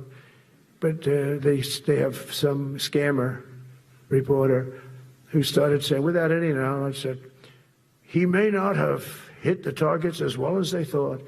It may not have been obliteration. He did hit the targets, and they got to give us a little credit, right? It was obliteration, it turned out. The Atomic Energy Commission said it was obliteration. They had, not only did they hit the target, they had these chutes. And think of this here. Way up in the sky, there was no moon. It was dead dark. You couldn't see a thing. You couldn't see them. But they had, I guess, a beam going right into these chutes. Every single one of those bombs went right down those chutes into a granite mountain.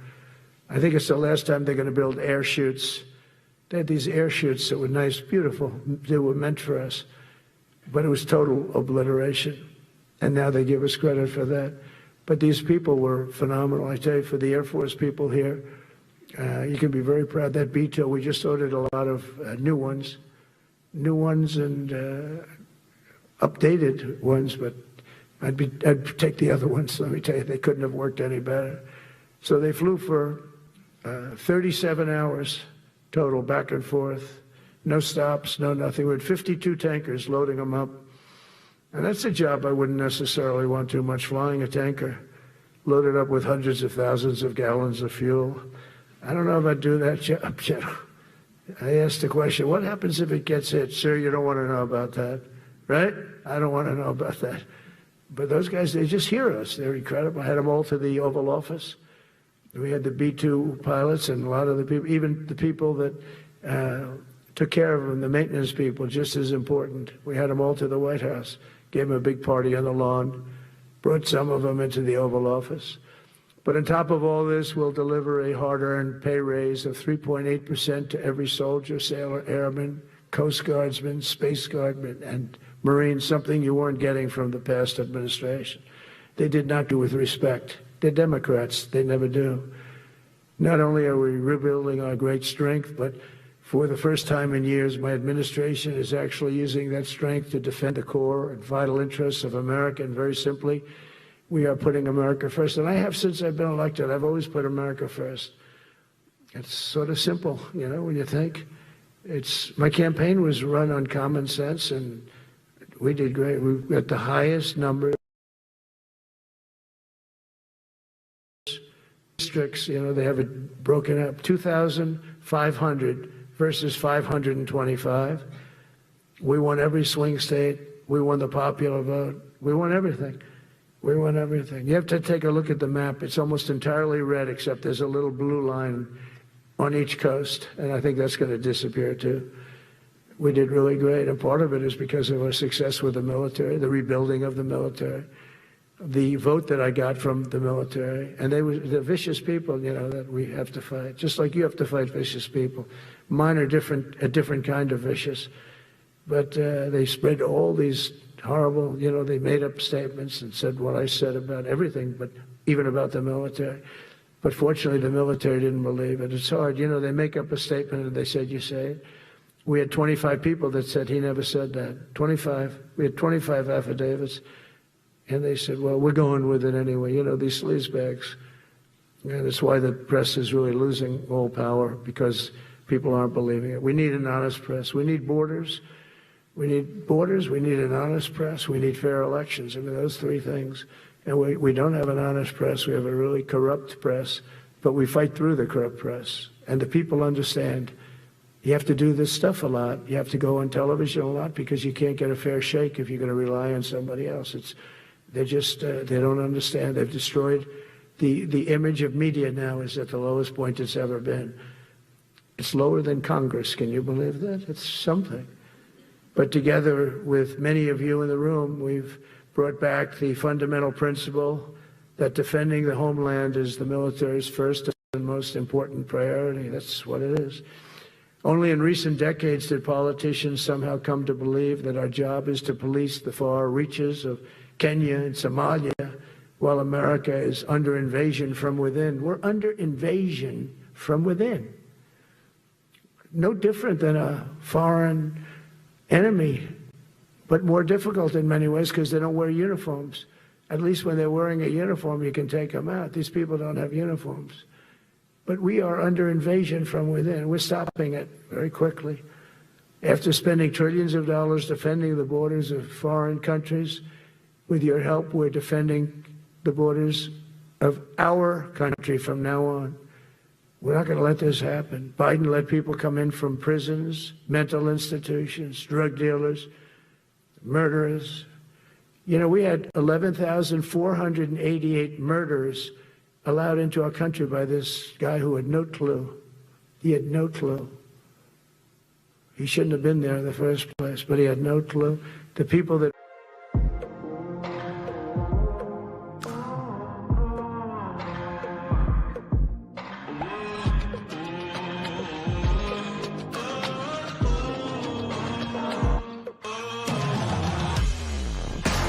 people from all over the world, from the Congo. They opened up prisons in the Congo. They came into our country totally unmatched, unvetted, unchecked. And from all over, South America, not just South America. You know, you think South America, no, but from all over. A lot came in from Venezuela. Venezuela emptied its prison population into our country. That's why they have Tren de Aragua, one of the worst gangs ever. But we took care of them. We took good, strong care of them. And I just want to thank the National Guard in Washington, D.C.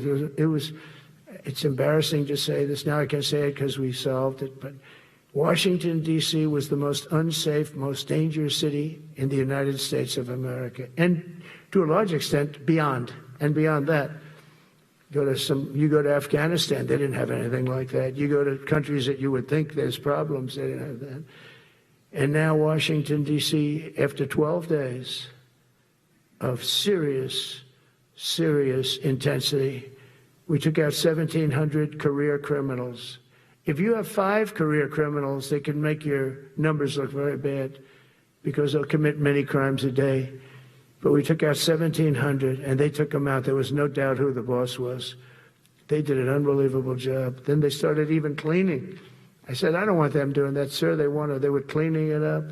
I drove through it 2 days ago. It was beautiful. People are walking down the street holding hands, man and wife, coming from Iowa. They're not worried about being shot. Washington, D.C. is now a safe city.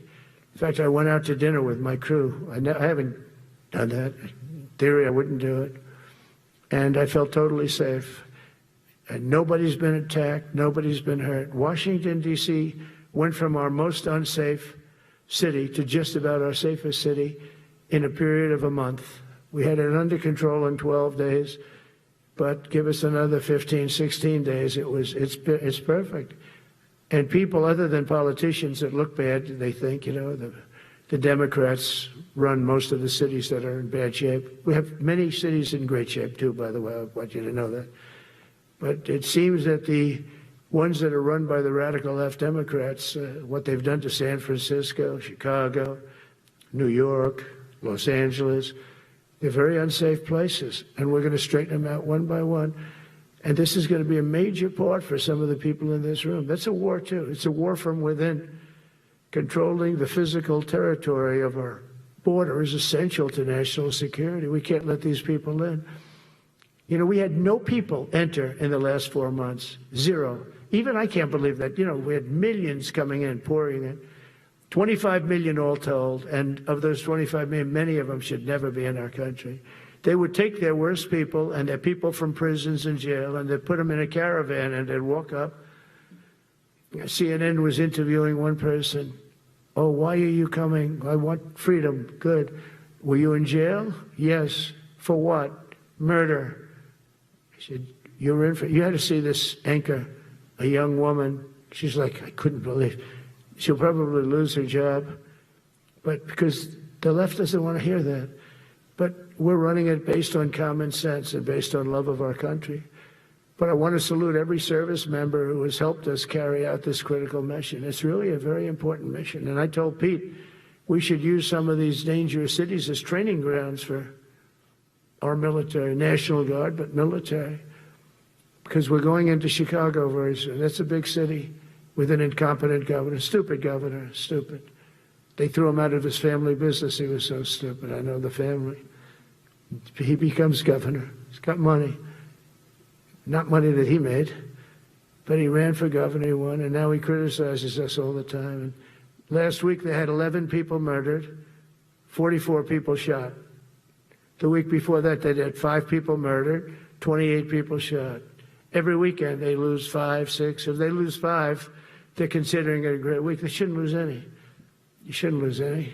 This is civilization. And he's always up there saying, we're in very good shape. We don't need the military. No, they need the military desperately. How about Portland? Portland, Oregon, where it looks like a war zone. And I get a call from the liberal governor. Sir, please don't come in. We don't need you. I said, well, unless they're playing false tapes, this looked like World War II. Your place is burning down. I mean, you must be kidding. Sir, we have it under control. I said, you don't have it under control, Governor, but I'll check it, and I'll call you back. I called her back. I said, this place is a nightmare. It's certainly not the biggest, but it's one of the worst. It's brutal. They go after our ICE people, who are great patriots and tough job, too, but they love it. They love it because they're cleaning up our country.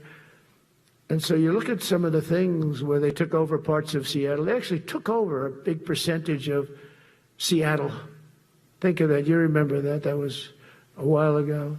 And I sent in the troops and they were gone. As soon as I sent them in, when we send in the troops, if you have a real leader that says you got to do what you have to do, I put that out the other day. You got to do what you got to do because we don't want our people hurt as they stand by. I was watching during Biden, there were troops standing up like this, brave, standing up at attention, the way I should stand all the time.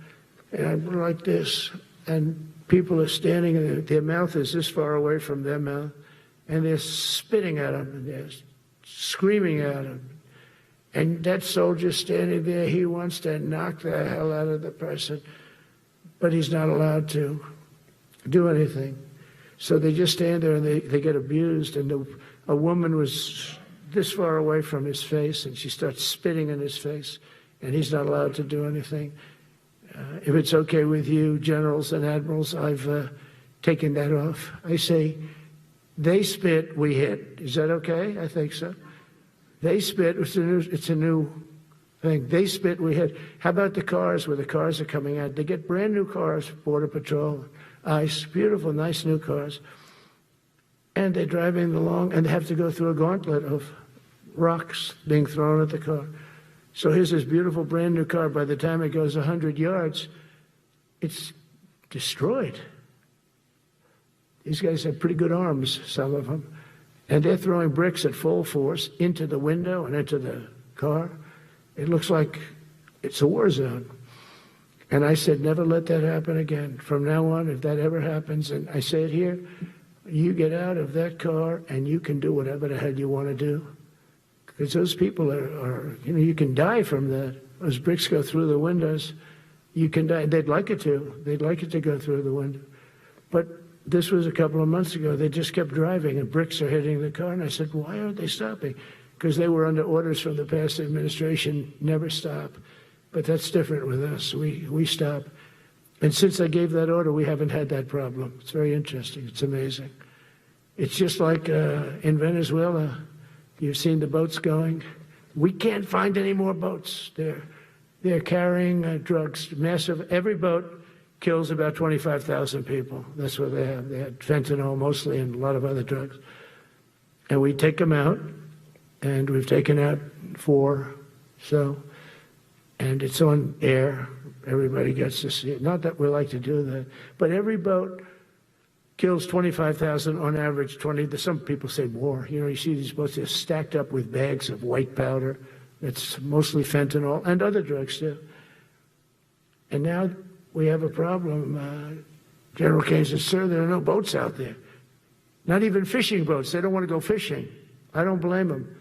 There'll be no fishing today, But it's amazing what strength will do, because all we want to do is stop drugs from flowing into our country. It's destroying. We lost 300,000 people died last year. Everybody knows friends, many friends probably, that you lost a child, or adults too, but you lost a son or daughter because of what's coming into our border. And we're making it very hard. Oh, and we haven't even started yet.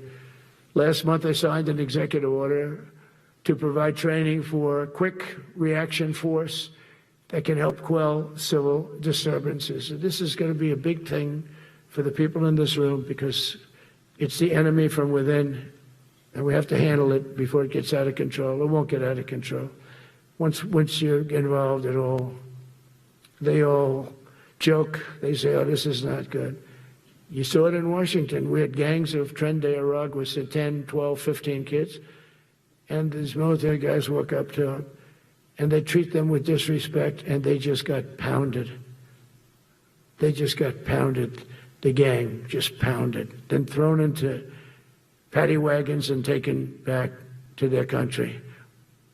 Some are so dangerous we don't want to even do that because we don't want to. Some of stone cold murderers, we don't have the confidence, even though they're not coming back very easily. We don't have the confidence. We put them in jails.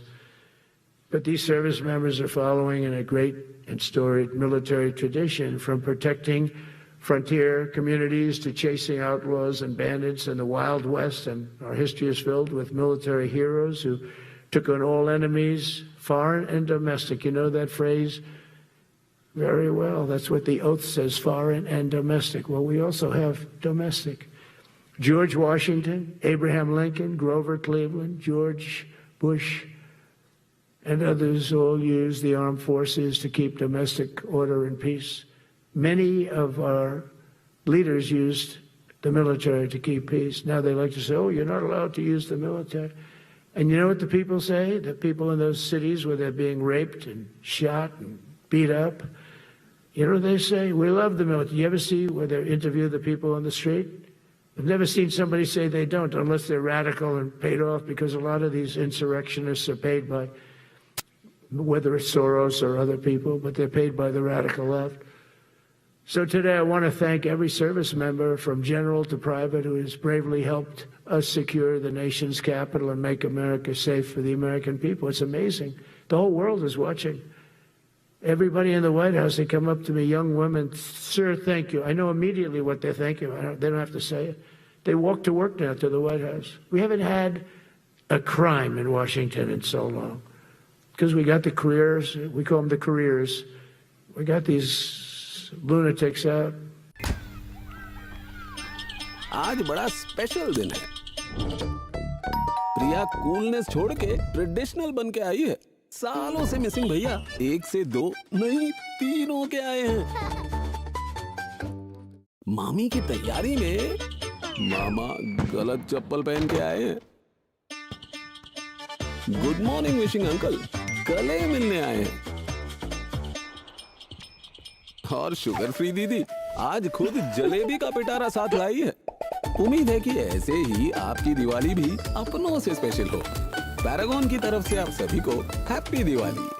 A relentless campaign of death and destruction on our country, all because we had weak leadership on top.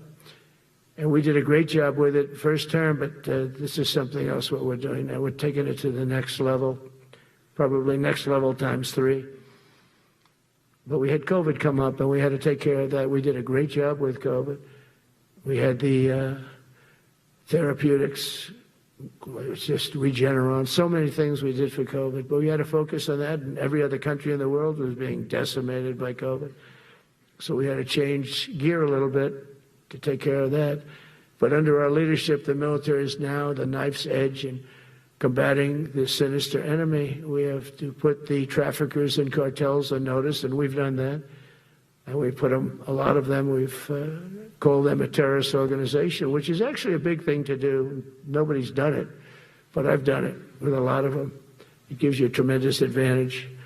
If you try to poison our people, we will blow you out of existence, because that's the only language they really understand. That's why you don't see any more boats on the ocean. You don't see any boats. Around Venezuela, there's nothing. As president, I will never hesitate to defend our people from threats of of violence from the horrible plague that's taking place from within. The Iran nuclear power, the Iran, all of the great power that we thought existed, we blew it out to kingdom. We took advantage of it, and we just really took advantage of it, and it was a beautiful thing to see, and that's what military power can achieve. That's why I chose Raising Cane. He's fantastic, by the way. I hope you all agree. If anybody disagrees, could I please have your hand? Who disappears that Raising Cane is no good? Just raise your hand. I don't see any hands raised. All right. That means you're okay. That means that he's okay now, but I saw his results. You know, he took out ISIS. I was told it was going to take 4 years. It took 4 weeks.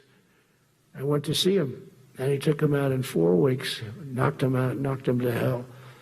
And I was told by military people it was going to take 4 to 5 years to do it. And I don't even know if we'll have it then, sir. These were the Washington generals. I call them the television generals. But Raising Cane did it in 4 weeks, took out 100% of the ISIS caliphate. As a result of these actions and many others since my inauguration, we're witnessing the triumphant return of peace through strength. We have great peace through strength. America is respected again as a country. We were not respected with Biden. They looked at him falling downstairs every day. Every day the guy's falling downstairs. He said, it's not our president. We can't have it. I'm very careful, you know, when I walk downstairs like I'm on stairs, like these stairs, I walk very slowly. Nobody has to set a record. Just try not to fall, because it doesn't work out well. A few of our presidents have fallen, and it became a part of their legacy. We don't want that. You walk nice and easy. You don't have to set any record. Be cool. Be cool when you walk down, but don't bop down the stairs. So one thing with Obama, I had zero respect for him as a president, but he would bop down those stairs. I've never said, da-da-da-da-da-da, bop, bop, bop. He'd go down the stairs, wouldn't hold on. I said, it's great. I don't want to do it. I guess I could do it. But eventually, bad things are going to happen, and it only takes once. But he did a lousy job as president. A year ago, we were a dead country. We were dead. This country was going to hell. We were dead in every way, from immigration to military. We didn't have the weapons. We were given everything to Ukraine. We had nothing. And by the way, I have to tell you, now, as you know, I went over and I met with NATO, and NATO raised from 2 to 5, which everyone said 5% of GDP. Millions and now trillions of dollars are pouring in. They didn't pay the 2% because they know we were there to pay it. And now they paid the 5%. That's trillions of dollars. And we're not spending any money on that war, not 10 cents. We sell our equipment to NATO. NATO pays us for the equipment, and they give it to Ukraine or whoever they give it to. They can keep it, but we're not involved. We have no money going out. Biden gave $350 billion. Not sustainable. $350 billion. And we have a war that should have never started. But we're not doing that anymore. So I just want you to know we're selling equipment. Our people are buying equipment. They are buying the equipment at full price, a fair price. So I don't want to say we're making money, because I don't want to be making money on a war. It's too many people dying. They're losing 7,000 soldiers a week. A lot of them are Russian soldiers, but between the two countries, mostly soldiers, by the way. Sometimes, you know, in Kiev, they'll lob a missile in, or some drones in, kill some people. But mostly it's soldiers. Russia and Ukraine are losing 7,000 souls. And, you know, they're not American. They're not us. They're not you. We have a special obligation. But they're soldiers. They're young people. They leave their parents. They wave goodbye. And then 2 days later, they're blown up so unnecessarily. And so that's the primary reason I want to get it done. We got to get it done. It's crazy what's going on. That's the worst war that there's been since World War II. The number of soldiers that are being killed there is just crazy. From 5,000 to 7,000 soldiers die a week. Think of that. So I think we'll get that done, but that's turned out to be the toughest one. I'm so disappointed in President Putin. I thought he would get this thing over with. He should have had that war done in a week. And I said to him, you don't look good. You're 4 years fighting a war that should have taken a week. Are you a paper tiger? And it's a shame, but I think eventually we'll get that one done, just like in theory, I want to knock on wood, because you never know. It's like we're going to have the Middle East done, which is actually a much harder thing to do. I mean, thousands of years, but we have to get that war done. So now just think of it, we're a dead country. I was with the King of Saudi Arabia, a great guy. I was with the Emir of Qatar. I was with the great leadership of UAE. I was over there. We brought back $2 trillion and more. They ordered 200 planes, Boeings. They ordered so much, and they were great. But they all said essentially the same thing. They said, 1 year ago, you were a dead country, and now you're the hottest country anywhere in the world. We're the hottest country in the world right now. The absolute hottest country in the world. There's nobody even close. Putin said that to me. We met in Alaska, had a good meeting. Then he went back and started sending drones into Kiev. I thought we had a good meeting. But it's one of those things. But we were a dead country a year ago, and now we're the hottest country anywhere in the world. Think of that. Good meeting. But it's one of those things. But we were a dead country a year ago, and now we're the hottest country anywhere in the world. Think of that. You could be proud of that. And you must have felt like hell when you have a wife or a husband at home, and you used to read the numbers that we can't get people to join the Army, Navy, Air Force, Marines, Coast Guard. You must have felt like, I have a job that nobody wants. That doesn't feel good. Well, now you have a job that is brimming over with people wanting it. They want it. And you're able to get a much higher quality because now you have your choice. You want so many. And we're going to have many, many people that aren't going to be able to join because of the fact that we don't need them at this moment. But think of it, what a difference that is from, I could just imagine 2 years ago, you're reading front page articles in the New York Times, of course, and Wall Street Journal. They always give us unfair stories. But they played it so big. They were playing it so big. Nobody wants to join the Army, the Marines, the Air Force. They don't want to join. They don't want to join the Coast Guard at all. Nobody wants to join. Nobody wants to join our police forces. Our police forces also. It's almost went hand in hand.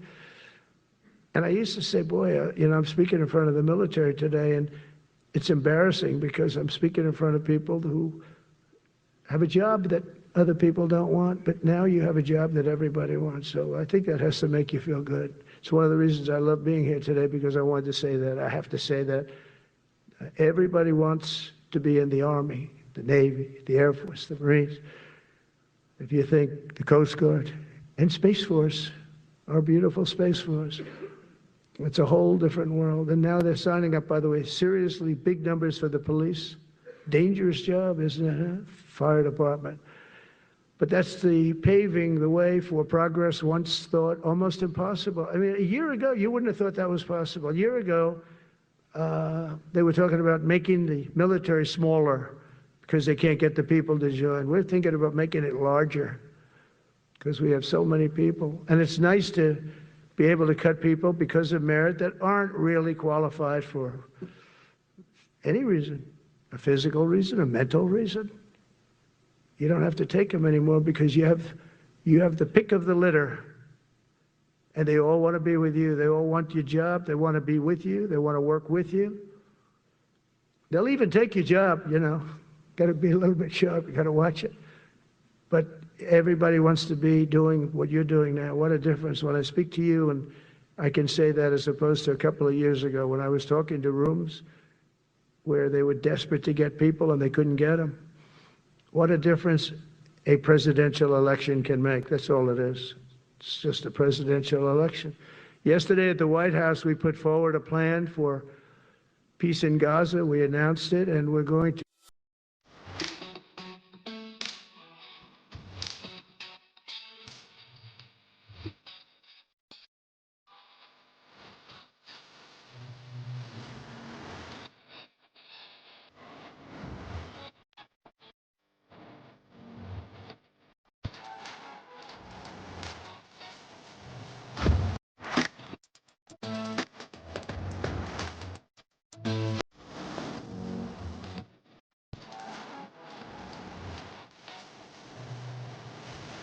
For other things, or save you for nothing from that standpoint. We don't want you fighting wars, but if you have to, you're the most lethal fighting force in the world. And I would say that even 2-3 years ago, but now I say it with great enthusiasm. It's so true. And we're striving tirelessly to end the terrible war in Ukraine. And as you know, we're also working hard to get the allies to share more of the burden of our defense. Much of that has really already taken place. But all NATO members have committed to the increase that I talked about. Think of that. That was unthinkable. It used to be 1%, then we got it up to 2% in my last term. And they did not like it. And now I got it to 5%, and I get along great with all of them. In fact, they call me the president of NATO. I said, I don't think so. But they're great. They're great people, and they're spending a lot of money. And a lot of money that they should have been spending in the past. But I think Putin was a wake-up call for them, really. We're now selling large quantities of American-made weapons to NATO, and we're getting really fair pricing. We're making a lot of money. It's my hope that from Europe to Asia to the Middle East, our allies will make similar commitments to increase their military capabilities. And this will greatly strengthen our alliances, and also it will make war far less likely. You know, if you're a strong presence like we are such a strong presence now. And I go around bragging about that. I said, we have the strongest military anywhere in the world. I say it. You never heard Biden say that. You never heard him say anything. But you never heard him say, did you ever hear him say, we have the strongest military? He doesn't say that. I say it. We have the strongest military anywhere in the world. We have great leadership. And I'll tell you, Pete and General Kane, and all of the people that I've met that have been lifted up in rank. And we got many of them out of here, too. I'll be honest with you. Didn't like doing it, but we got many of you out of here because we weren't satisfied. We know everything about everybody. It'll also help the United States rapidly rebuild our defense industrial base. Each of you can play an important part in getting allies to do their part. So to that end, Secretary Hegseth will soon be announcing major reforms to streamline military acquisitions and expedite foreign military sales. We have tremendous numbers of countries that want to buy our equipment, and you know, in many cases it takes too long. They have backlogged. We're backlogged on all the equipment, which is something that's new to us a little bit. And I told those companies, you better get your ass going, because we're selling you a lot of equipment. We're getting countries to buy your equipment. You got to produce the equipment. Some of the countries, I'm not going to mention, but some of the countries are buying a lot. And that's a good thing. They're on our side 95%. I'll never say 100% because it can always turn, right? You know about that. But they're on our side. The problem is we have to get the companies that make this equipment, and we make the best equipment in the world, but they got to make it faster. We have orders for the F-35. We have orders for everything. The new F-47. We have orders for everything. They got to make it faster, a lot faster. Ammunition they have to make faster. In the coming months, we'll be making even more historic announcements to fully embrace the identity of the Department of War. I love the name. I think it's so great. I think it stops wars. The Department of War is going to stop wars. If we are as ruthless and relentless as our enemies, the United States Armed Forces will be totally unmatched in the future. We have a group of enemies that are very ruthless and very smart, but they can't match us. They can't match us. They don't even come close to matching us. Again, you know, it's very important for me to say we are the greatest military in the world, but we make the best equipment in the world. I watched our anti-missile missiles. I watched our Patriots just knock things out like a needle hitting another needle on the stage. There's a needle up there, and you send another needle up, and it hits it every time. During the war, we went 14 for 14. We had 14, this is with Iran, we had 14 missiles coming at us. All 14 were knocked out of the sky, every one of them. We make the best equipment. From Sparta to Rome, to the British Empire, to the United States of America, history has shown that military supremacy has never been simply a matter of money or manpower. At the end of the day, it is the culture, spirit of our military that truly sets us apart from any other nation. Our ultimate strength will always come from the fierce people, and those brilliant people with such pride, and the unbending will and the traditions of excellence that have made us the most unstoppable force ever to walk the face of the earth. And that's what we are. Remember, we never want to use... sir, bike तो repair करा ली, tyre भी change कर लो। बहुत time है। Sir, tyre. बहुत time है। Sir, tyre. अरे बहुत टाइम है। सर, बहुत टाइम है। 5 साल बाद भी ग्रिप नया जैसा लग रहा है। देख, ये है euro grip with trade smart technology, जिसका ट्रेड सालों साल चलने के बाद भी दे पहले दिन जैसा ग्रिप। यूरो ग्रिप लगाया तो टायर चेंज के लिए बहुत टाइम है। Right? You're great warriors, or you wouldn't be in this room. You're the best of the best. From Concord Bridge to Fort McHenry, from Gettysburg to Manila Bay, from Normandy to Sicily, and from the jungles of Vietnam to the dusty streets of Baghdad, America's military has charged into hellfire, climbed up jagged mountains, crossed roaring oceans, and thundered across open deserts to defend our flag, our freedom, and our homeland. Nobody does it like you. Now we are discovering American muscle, reasserting American might, and beginning the next story chapter in American military legends and lore. That's L-O-R-E. It is lore. When it comes to defending our way of life, nothing will slow us. No enemy will stop us. They cannot stop us. And no adversary will stand in our way. They won't stand in our way. We don't want them to stand in our way. We don't want to even put them in that position, but they're not going to stand in our way ever again. You'll never see 4 years like we had with Biden and that group of incompetent people that ran this country that should have never been there. Because we are the United States military, the best, the boldest, the bravest that the world has ever seen, that the world has ever known. With leaders like we have right here in this beautiful room today, we will vanquish every danger and crush every threat to our freedom in every generation to come, because we will fight, fight, fight, and we will win, win, win. I want to just thank you once again, and God bless the United States military, and God bless America. God bless you all. Thank you very much. Thank you.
Round neck, V neck, full sleeve, half sleeve, कोई भी T shirt चाहिए हमारे website पे आइए। अपने product को पूरी दुनिया के सामने ले जाना है तो ये सब क्यों? Amazon है ना, जहां है करोड़ों कस्टमर्स, इंडिया और 18 ग्लोबल मार्केटप्लेसेस से भी। बिग बास्केट, आपकी हर फेस्टिवल नीड करे डिलीवर 10 मिनट में। In party politics as opposed to merit-based competition. And finally, the wide sweeping foreign due diligence changes would require agencies to forego the flexibility to determine their own risk tolerance. It would also leave the door open for agencies to deny applications on any grounds they see fit, even if it's not in statute or regulations. And to top it off, this proposal aims to dismantle the entire SBIR and STTR programs while only extending authorization for 1 month. Now is not the time to play games with small businesses and American innovation. We must make sure we do not hand over our crown jewel, American small businesses, and decades of American innovation to our foreign adversaries by allowing this program to end.